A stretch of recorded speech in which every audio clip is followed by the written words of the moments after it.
everyone. Welcome to episode 4 of Fall Semester Wine School. I see that a couple of y'all have popped on already. If you are just joining, go and grab your Lost Straw Cellars 2021 Viognier. I'm going to put some in the glass now because today we are talking about tasting technique. So we are going to taste this wine together and see what it's all about. But as always, if you're joining me, please comment. You can comment on Facebook and YouTube, and I can see all of your comments here. So you can ask questions, but also tell me where you're calling from. Tell me what you're drinking today if you're not drinking this beautiful bottle of Viognier. And tell me who's with you tonight. Are you with a big group of friends? I had a friend, Ralph Chance, send me a picture of his family camping a couple weeks ago, and they had this on the big screen, and that was awesome to see. Ralph, I hope you're watching tonight. But yeah, tell me if it's just you, if it's you and another person, if it's you and your dog, if it's you and your family. I want to know what's happening on y'all's side. And also comment. So this is the new pack that we have for the next 4 weeks. Although we will be skipping Thanksgiving, we have 4 wines for the next 4 weeks of Fall Semester Wine School. If you haven't already gotten your pack, don't worry. You can get all the wines that we're going to be drinking the next 4 weeks, starting with the Viognier, and then we're going to have a Touriga Nacional. If you've never had one of those, we have a lot to talk about next week. Then we'll be drinking a Grenache, which I am very excited for. And then we'll be drinking the 6th Skeleton Key Red Blend. So you can go on our shop page and get that now. And our shop page is williamchriswines.com. That'll be live for a couple of weeks. So no fear, you can buy a second pack when you find out you love that Grenache and you love the Viognier and you loved the Touriga Nacional and you want more Skeleton Key for the holidays. Over the course of the next pack, we are going to talk about much bigger ideas than we did the last 4 weeks. So far in these courses, what we've talked about is how to decant and the different ways to decant a wine.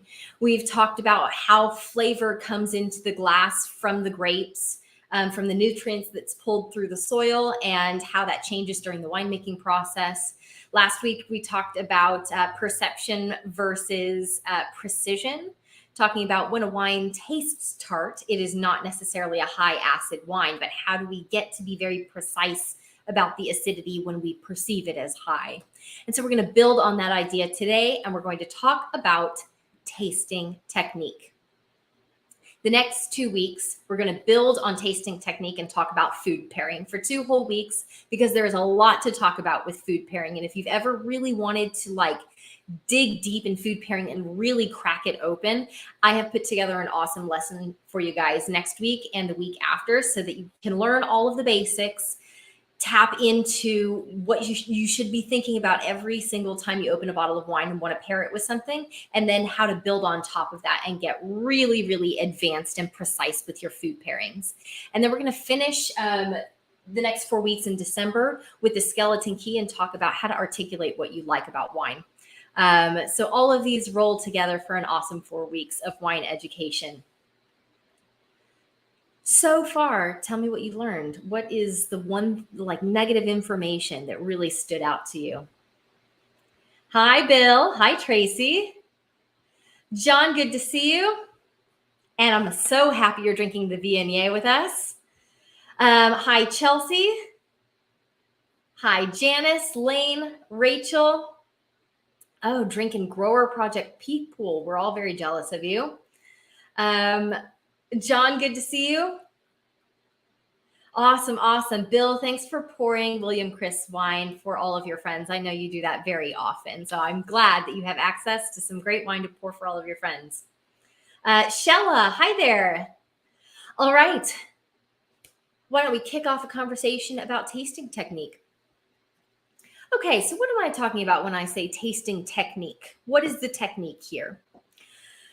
And this conversation is built on a lot of questions about mostly blind tasting, but also when we pour a glass of wine and we're smelling it and we're trying to get into it and we start talking about it and maybe we know what it is. I know this is the Viognier. And we're going to have a conversation about the wine where a bunch of people are going to throw out all of this information. They're going to say plum, they're going to say blueberry, they're going to say flowers. How do you tap into that in the glass? How do you stick your nose in and be able to recall everything that you're smelling in this glass? It is very difficult, and it takes a lot of tasting, honestly. But there are a couple of things that all of us can do to help prep ourselves to be able to reach into the glass and get more out of it. There is no substitute for just tasting wine, tasting more wine. But there are some things that can assist us here. So before I smell and taste this wine, let's talk about today. Today, I knew I was going to open this bottle of wine. I did a lot of wine tasting today. And everywhere that I tasted wine, whether it was in my home this morning, whether it was on site in the conference room at work, whether it was in the tasting room, everywhere I was, I primed myself for the tasting by first checking my environment. And what I mean by my environment is everything around me that may influence the way that I'm tasting wine. And I do not get as specific as like checking the lighting in my home or making sure that I spray a certain Febreze or anything. All I'm doing is making sure that I didn't cook anything that's really, really aromatic, or if I did, that I go outside and do the tasting instead. Because what ultimately we don't want in our environment is something that's going to interrupt the aromas that are going on in the glass, because everything in this glass is really, really delicate and very, very finicky. So in my environment, I did just eat food. I'm not brushing my teeth beforehand or anything, but I'm making sure to swish my mouth with a lot of water so that I can taste with as fresh a palate as is reasonable. Same with my environment. Although I did just eat food, I made sure that I'm in a part of my apartment or home where I'm not smelling a bunch of extraneous aromas, because ultimately that'll prevent you from getting the delicacy out of the glass. So prep your environment first. Sound reasonable? Is there anybody else out there that does that or preps something in their environment? Sometimes I know a lot of people who will grab a white paper with some writing on it so that they can look at the wine over a white piece of paper, and that does something for them. And that brings me to my second point on tasting technique. With tasting technique, it is all going to center around how you learn and how you pull information from the world around you. So I have a lot of people ask me how to properly set up a tasting. And believe me, it changes per person. My ideal tasting, I'm Bill, I'm going to build on you. Bill puts on great music. That is so great for someone who's an auditory learner. You are getting something, you are like moving your brain waves with that music, and it will help you be more playful when you approach the wine. And Bill, I hope that really works for you. I know you're a great taster, so I assume it does. I need silence. I am a visual learner and a kinesthetic learner, which means I need to be moving and doing something when I'm tasting wine, but I also need to make sure that I am visually prepared. If I, for instance, close my eyes and taste this wine, I will get less out of it. And I have experimented with myself before. When I close my eyes, I feel like I'm shutting off my ears and everything. So, and taste buds included. So when I'm tasting, and this is something that one of my mentors, Scott Oda, told me years ago, is I would close my eyes when I was smelling the wine because I was trying to focus more on it. And he said, open your eyes, look at the wine, like get really in touch with it. And for me, getting in touch with the wine means looking at it, hearing it. If you believe you can hear the wine, getting in touch with the spirit and the nature of the wine. It includes like looking at the viscosity of the wine. All of that is giving me information that I'm not translating it into specific tasting notes, but it's helping me experience the wine deeper.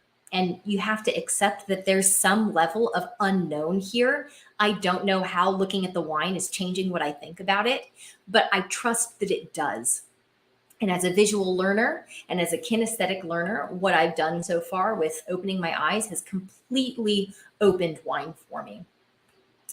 The kinesthetic form comes in different ways for people. For me, talking about the wine is a must. If I'm smelling and tasting wine and I'm not getting anything out of it, it's likely because I'm not speaking about the wine. And it can be as simple as just smelling this wine and saying, I have no idea what I'm smelling here, but yeah, I'm getting a little something. No, I'm not sure what it is. Just speaking about how I'm having trouble getting something out of the wine will help me eventually get there. That being said, this Viognier is speaking to me. So let's all take a moment and smell this Viognier. But if you haven't already, don't swirl the glass first. This is part of setting up my environment. Okay, so smell the wine. I don't swirl it because I'm trying to look at the wine from all angles, which is point number 3. Look at the wine from all angles. Pour it, not too cold. I wanted this warmed up a little bit, not room temperature, but if you chill it down too much, it dulls the aromatics. When you swirl it, a bunch of stuff happens, which is wonderful, but part of tasting technique is getting the most out of the glass, which means don't swirl yet. Take a deep breath. Automatically, I get like a little bit of flowers. It's like a little creamy. It doesn't smell very fruity right now. Maybe there's like honeysuckle or something in there, but I'm not sure. I'm going to go back to smell it again. And now is when I'm going to swirl. And swirl it a lot.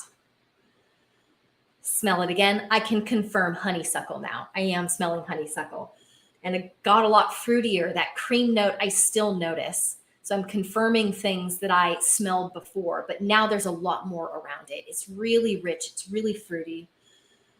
And it is so floral. It's so floral, which is a Viognier thing.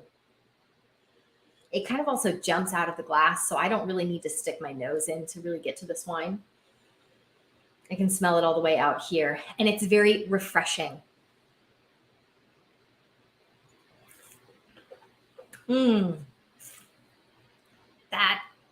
That wine has such a high impact.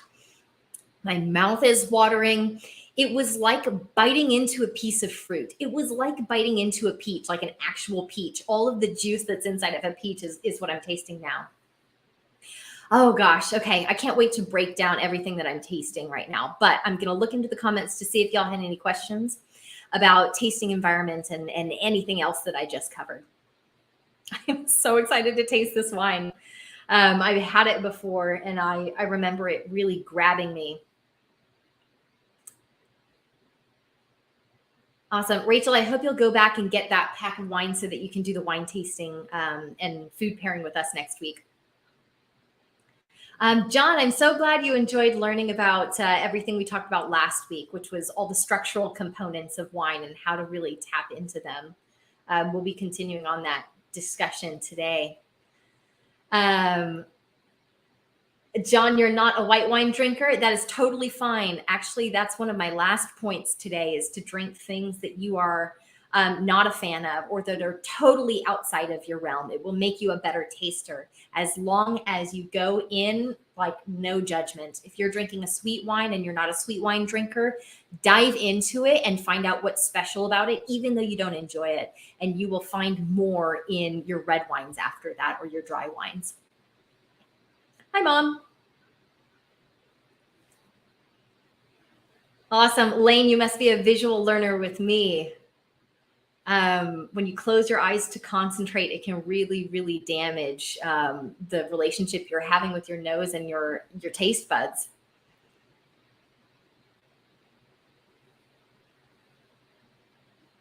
Awesome. Awesome. Awesome. Okay. No questions so far, which is great. I know y'all already know all of this stuff. So thanks for allowing me to just sit and rediscuss things that y'all already know. So, this is a wine that I know that I enjoy. What holds me back from tasting is objectivity. So when I'm tasting a wine that I know that I previously did not like, I am less likely to get more out of the glass than when I'm tasting something that I know that I love. When you have energy behind what you're doing, you automatically try harder to find something in that glass. So, step 4 is getting in touch with yourself and coming in with as little judgment as possible. And there are a couple of different ways to do this. The first way is by like having a little pep talk with yourself. Okay, Kelsey, you did not like the last Pinot Noir that you had, but you know that not all Pinot Noirs are like that, and that they range from place to place, and that vintage variation is a thing, and that people tried really hard to grow these grapes and they tried really hard to make a good wine. So go in and appreciate it for their sake, and then see how that changes your tasting. Because more than likely, you're going to find that you are open to surprising yourself, that you actually do like the wine. But prejudgment can make people shut down when they go in to taste a wine, and they won't taste anything more than I don't like it, and not even try beyond that. The second way to become more objective about wine tasting is go so far outside of your comfort zone. And for me, this was trying orange wine from the country of Georgia, or going to try some really, really natural, really funky wine next to some very new world Oregon Pinot Noir, Pinot Gris, or California Cabernet Sauvignon. This is a way to train your mind that wine can be made in so many different styles. And although we all tend to find ourselves in one or two camps where, like, I'm a diehard dry white wine fan, and I like them to be this way, and I like for them to be crisp, and I like for the acidity to be this way. Realizing that that is just my preference on a Friday night versus the other part of me that appreciates every single wine in the world. Maybe not every wine in the world, but the majority of wines around the world, because they are made for a different person's palate. You really need to shock yourself. If you really want to tap into wine tasting, you can't just taste this same bottle over and over. You can't just taste Texas wine over and over. Texas wine can be your Friday night, like Die on the Hill wine, where that's what you're going to drink the majority of the time. But you will appreciate that Texas wine or this bottle of wine by drinking things that are so far from it and appreciating why those wines are made differently than this. Then you start to see what's special about this stuff. This also means that you are expanding your sensory memory and you are collecting smells from a bunch of different places. And I'm going to take another sip of wine before I explain how to expand your sensory memory and collect smells that ultimately will tell you more about the wine. But let's see if y'all had any comments.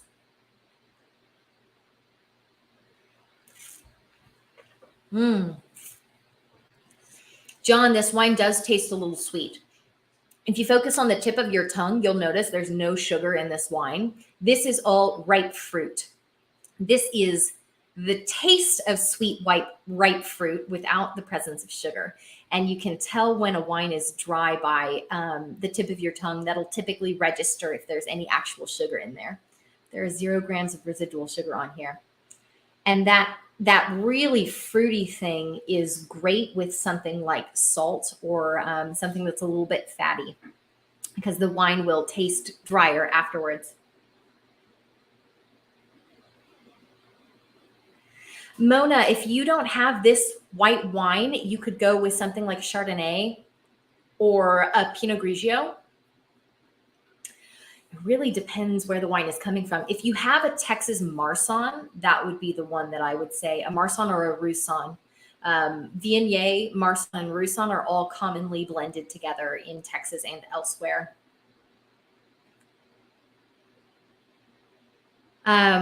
Yes, John brought up the good point that objectivity is particularly important in Texas, because very often you hear someone say, I've had Texas wine before, I wasn't crazy about it. And you can say that about anything.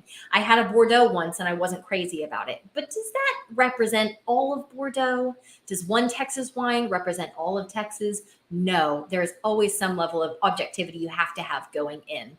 But if you feel that you're objective about wine, go find something even weirder than you've had before. There are just so many styles of wine out there. Recently, I've been studying sparkling wine, and I got the weirdest sparkling wine that I could. I went to every single country I could think of and had Canadian sparkling wine and Argentinian sparkling wine and Chilean sparkling wine. And then I had Texas sparkling wine in California. And then I went all across of Europe, Australia, New Zealand. You'll realize how much personality there is out there and how you'll never be able to try all of the different styles of wine. And all of this tasting and experimenting and pushing yourself outside of the comfort zone will translate to getting more out of the glass and tasting more, because you can directly compare this wine then to a realm of other wines that you've had that were different or similar to it, which is really cool.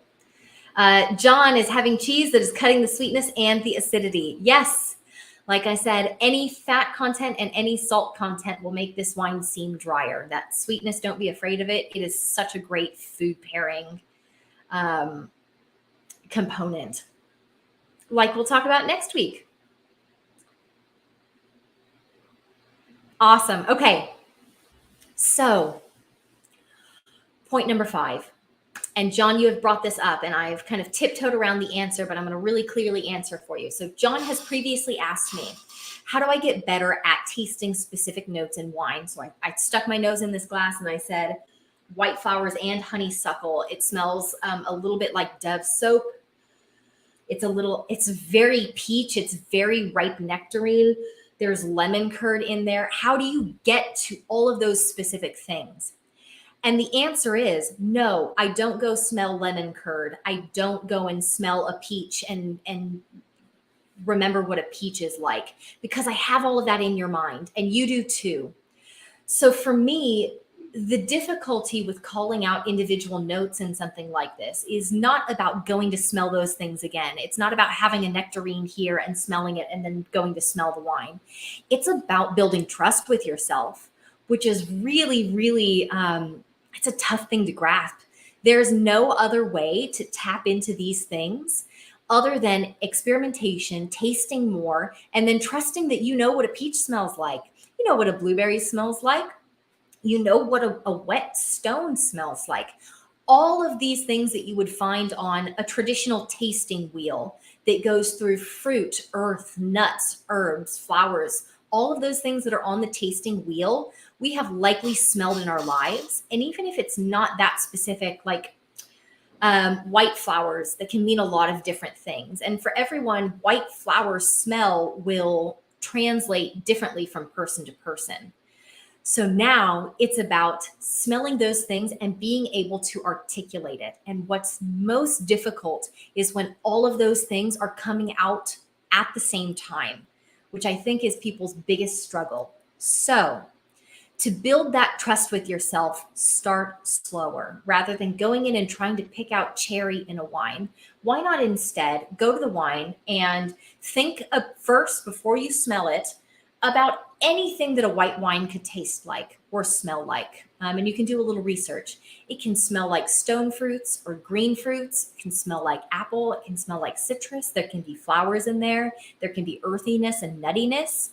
Think about all of those. You're activating your sensory memory and pulling out all of those scents, and then go to the wine.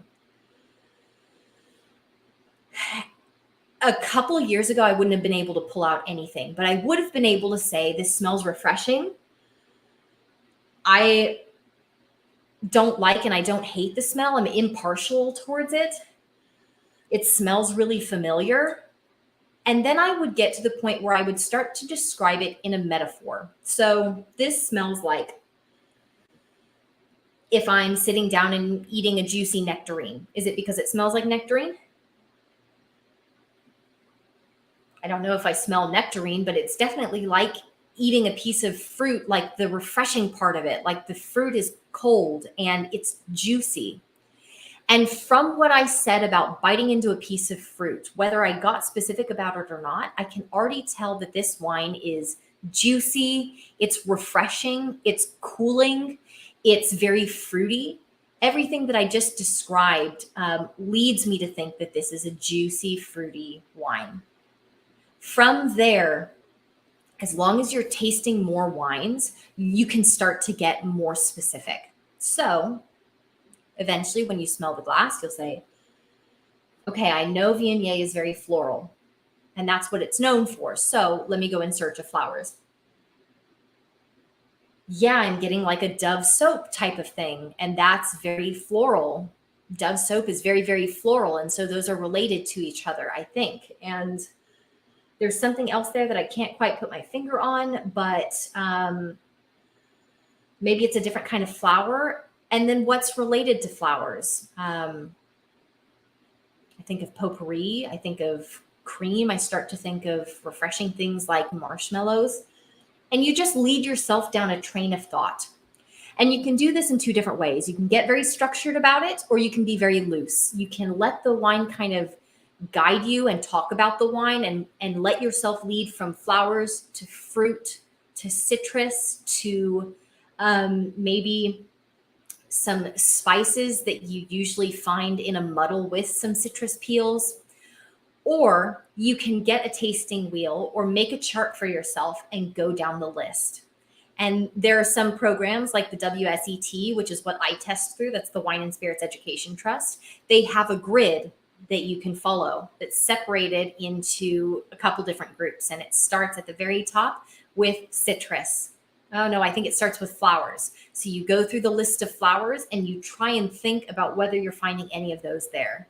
Then you go to the next row and it's green fruit, and they have listed out apple, pear, gooseberry. And you think about each one individually and you smell the wine and you just kind of circle which ones you think are present in there. And eventually you build yourself a list of all the compounds that you think are present in the wine. And then you can go back as you've been tasting the wine more and review it and get very, very specific.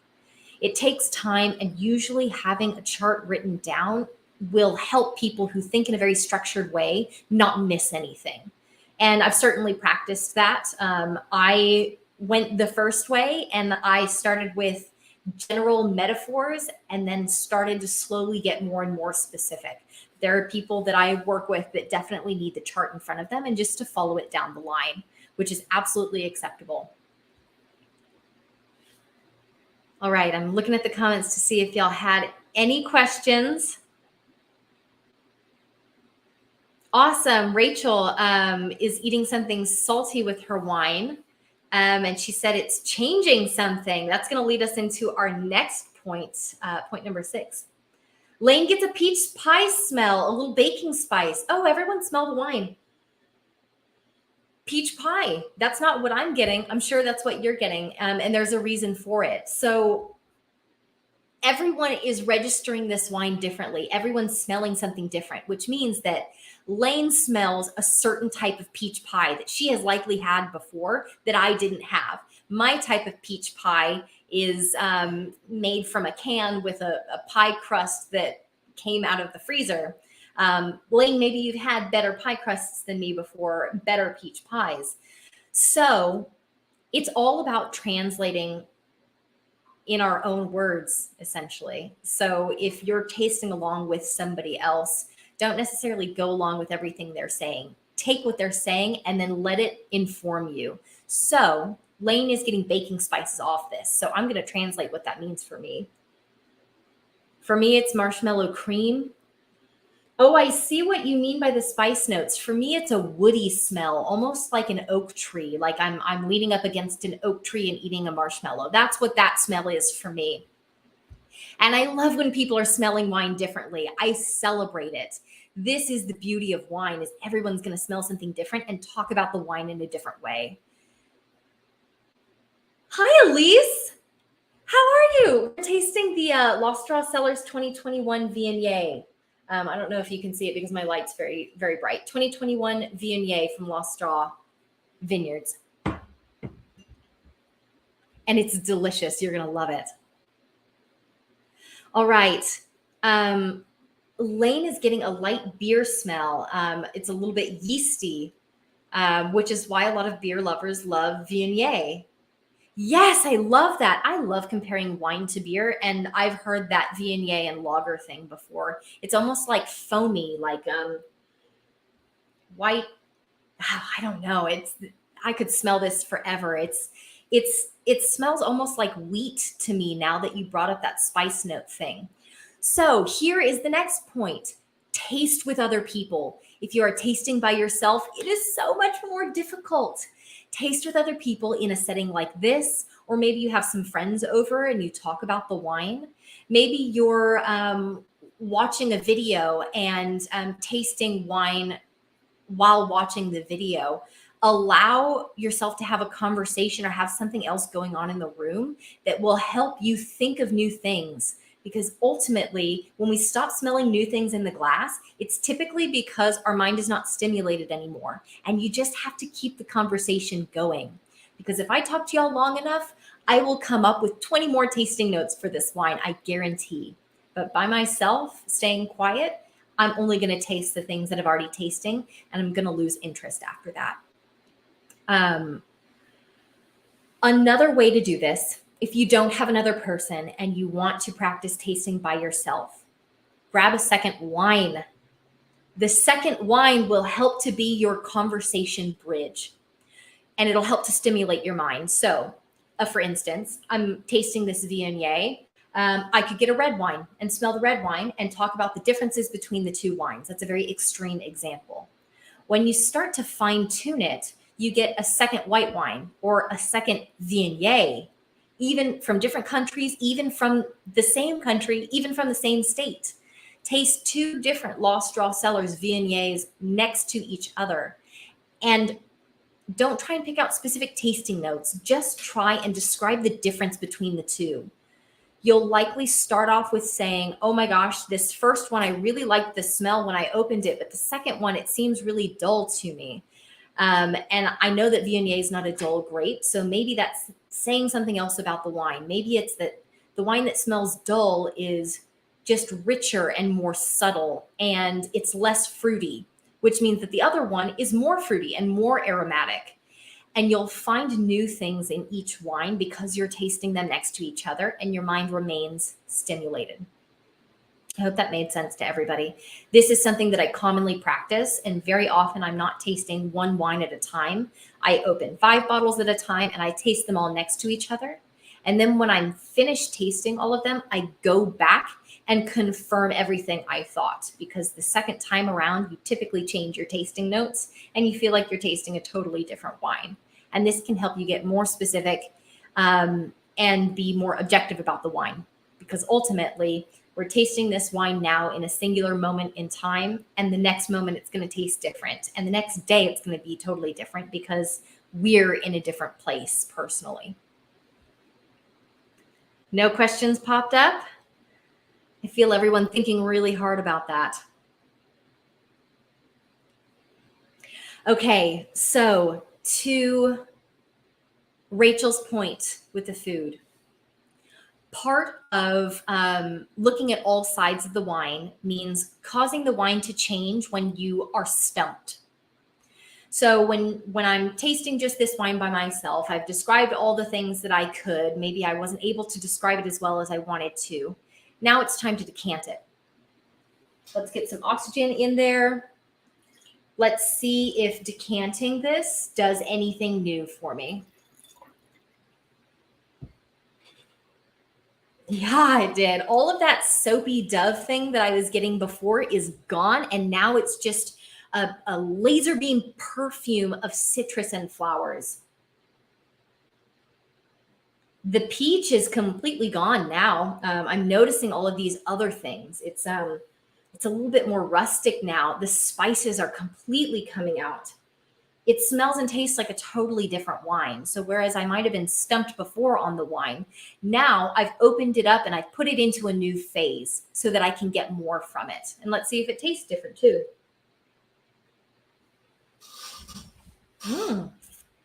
Tastes a little bit lighter in body. Before it felt heavier and more weighted. Now it feels light and silky. So we're causing the wine to change its balance in order for us to see more sides of it. And this can help you get a really expanded, complex tasting note, but it can also help beginners start to tap into the wine and see how the balance is changing. Another way you can do this is to eat some food with it. Put a little salt, like you're going to take a tequila shot, lick the salt, and then go back to the wine and see how the wine changed. I guarantee you there's going to be one note that pops out that you didn't notice before. And it was there the entire time. It just needed you to cull it out of the glass. And food pairing is a great way to do that. We'll talk about this more next week when we start talking about food pairing, but there are different food components that will cause the wine to change. And just very briefly, these include umami, bitter, spiciness, sweetness, saltiness, fat, and something else that I can't remember, but we'll talk about next week. But there's a long list of components in food that will change the wine. And as the wine changes, you can benefit from it and tell more from it. I hope that made sense, and I hope that helps some people tap into their wine more. So the point is that you need to have more fun with your wine. In order to fully tap into what's in the glass, you need to be more experimental. You need to not sit in front of the glass and think too much about it, because ultimately thinking is going to shut down your sensory memory. And it's what's in your sensory memory that we want to tap into. So thinking back on your past will help. Talking to other people will help. Listening to music can help. Watching something while you're tasting can help. Discussing with other people. It's all stimulating your mind. And that mental power is what we're trying to stimulate. And then from there, it's about just articulating anything, talking about it out loud, because that's transference from your sensory memory into vocalization. It takes a lot of mind power. And as you practice both of those steps and then smell the wine, you will start to, it'll be like opening an old trunk that you thought was locked and couldn't get into, and looking at what's inside, and you're so delighted by what's inside. All right. I have a couple of questions, so I'm going to check these out before we hop off for the night. That's right. This is the end of this session on tasting technique. Awesome. Okay, Lane's question is Viognier used more as a 100% varietal in blends? Because she knows it's fantastic with Roussanne and Marsanne. Okay, so in Viognier's country of origin, which is in France, it is grown in the south of France, in the Rhone, and it's grown mostly in the northern Rhone. So the Rhone is split into two major regions. The top is the northern Rhone, the bottom is the Côte du Rhône, which is the south. They're very different growing environments, and Viognier is known as the white wine grape that's primarily associated with the northern Rhone. In the northern Rhone, it is grown as a 100% variety. You will see it in blends in the Côte du Rhône and in general Rhone blends, but in the northern Rhone, you will find Viognier by itself. And the main region that it's from, in Condrieu, it is known for stellar, ageable, textured, wonderful, high quality, 100% Viognier wines. And those are beautiful. So if you really want to jump outside of your box, go and find a Condrieu. All right. The last question I saw on here. So my mom is drinking the Uplift Blanc, which is a blend of Viognier, Roussanne, and Marsanne, which I forgot to mention. In classic south of France, you'll see Viognier by itself, but around the world, Viognier, Marsanne, and Roussanne are blended together. And Texas is starting to grab onto that blend and treat them all similarly because they grow well in a similar environment. And each one of those grapes will complement the blend in a different way.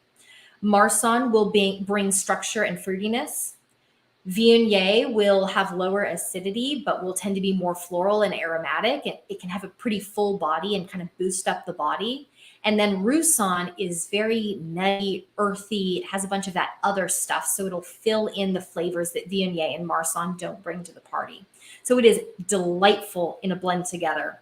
That being said, this Viognier by itself is fantastic. So are all of Lost Straw Cellars Roussan's. Their Marsanne right now is drinking incredible, and it's almost entirely Marsanne. It tastes like a dry apple cider. I mean, it's just such a cool wine.